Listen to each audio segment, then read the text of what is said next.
दोस्तों सबसे पहले आप इनका एक स्क्रीनशॉट लेकर एक पेज पर हूबहू लिख लीजिए। फिर हम आपको वर्ड्स को सीखने का एक नायाब तकनीक सिखाते हैं। आइए दोस्तों, करियर में चार चांद लगाने वाली भाषा अंग्रेजी को सीखने के लिए प्रतिदिन हम लोग भाषा की आत्मा कहे जाने वाले वर्ड्स को ग्रामर गांव में हमेशा के लिए सीख जाते हैं, भीड़ से अलग हटकर एक गजब की तकनीक से। दोस्तों आज के हम लोगों का वो हिंदी वर्ड है विजय प्राप्त करना या कठिनाई से चढ़ना।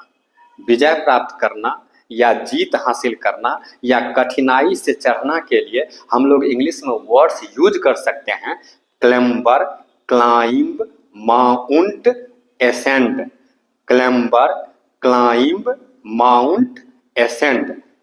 दोस्तों ये सभी वर्ब्स हैं और यहाँ हिंदी एक और इंग्लिश चार। अब इनको याद कैसे करेंगे तो वो विशेष तकनीक है, क्योंकि उस समय देशों को एक दूसरे के वफादारी पर शक नहीं रहेगा और हम सब मिलजुल कर छोटी प्रलय पर क्लेम्बर कर सकते हैं। क्योंकि उस समय देशों को एक दूसरे के वफादारी पर शक नहीं रहेगा और हम सब मिलजुल कर छोटी प्रलय पर विजय प्राप्त कर सकते हैं या जीत हासिल कर सकते हैं।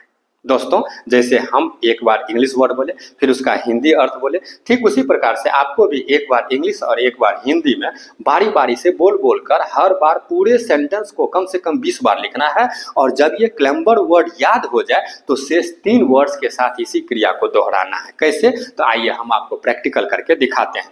क्योंकि उस समय देशों को एक दूसरे के वफादारी पर शक नहीं रहेगा और हम सब मिलजुल कर छोटी प्रलय पर क्लेम्बर कर सकते हैं। क्योंकि उस समय देशों को एक दूसरे के वफादारी पर शक नहीं रहेगा और हम सब मिलजुल कर छोटी प्रलय पर विजय प्राप्त कर सकते हैं। क्योंकि उस समय देशों को एक दूसरे के वफादारी पर शक नहीं रहेगा और हम सब मिलजुल कर छोटी प्रलय पर क्लाइंब कर सकते हैं। क्योंकि उस समय देशों को एक दूसरे के वफादारी पर शक नहीं रहेगा और हम सब मिलजुल कर छोटी प्रलय पर विजय प्राप्त कर सकते हैं। क्योंकि उस समय देशों को एक दूसरे के वफादारी पर शक नहीं रहेगा और हम सब मिलजुल कर छोटी प्रलय पर माउंट कर सकते हैं। क्योंकि उस समय देशों को एक दूसरे के वफादारी पर शक नहीं रहेगा और हम सब मिलजुल कर छोटी प्रलय पर विजय प्राप्त कर सकते हैं।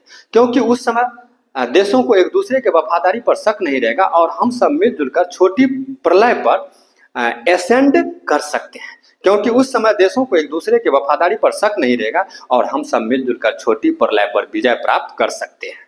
तो दोस्तों ये था हम लोगों का आज का एपिसोड नंबर 12 जो आधारित था प्राकृतिक आपदा पर। आज बस इतना ही। Thanks and take care please.